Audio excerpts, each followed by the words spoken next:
What's going on, guys? It's Brandon back here again, playing catch-up with a BFR. Game 25 versus the Anaheim Ducks. Should have been up 2 days ago.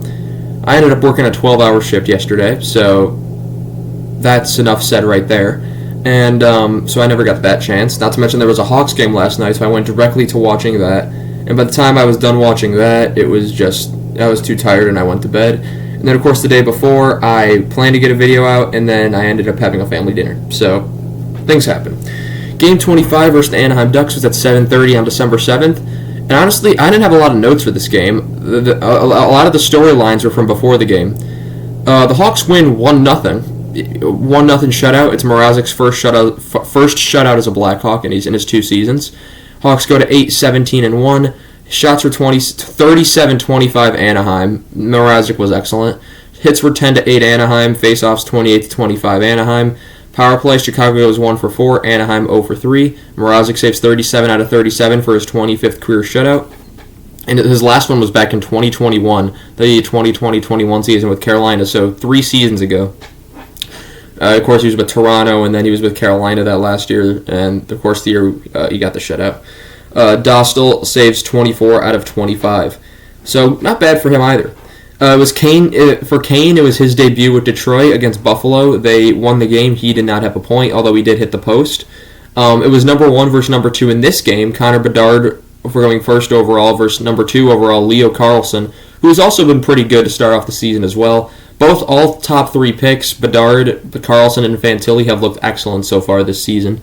Bedard still leading the way in rookie points. During the first intermission, Dennis Savard told a story about Patrick Kane and Taylor Swift, how he kind of interrupted a conversation with them. So good on Dennis Savard. I'm just kidding. I really do not care. I know all the stuff with Travis Kelce and Taylor Swift right now, but if Kane ended up with Taylor Swift in some random world, I mean, that'd be something. And Dennis Savard was the coach in 2008 at the start of that season, so that would have been very early on in her career as well. Other than that, I think that's all I have for the notes. So, going into the game, first period at 14 minutes, it's a Chicago penalty to Zaitsev for interference, which would be killed. Dickinson was momentarily hurt. He would continue on in the game.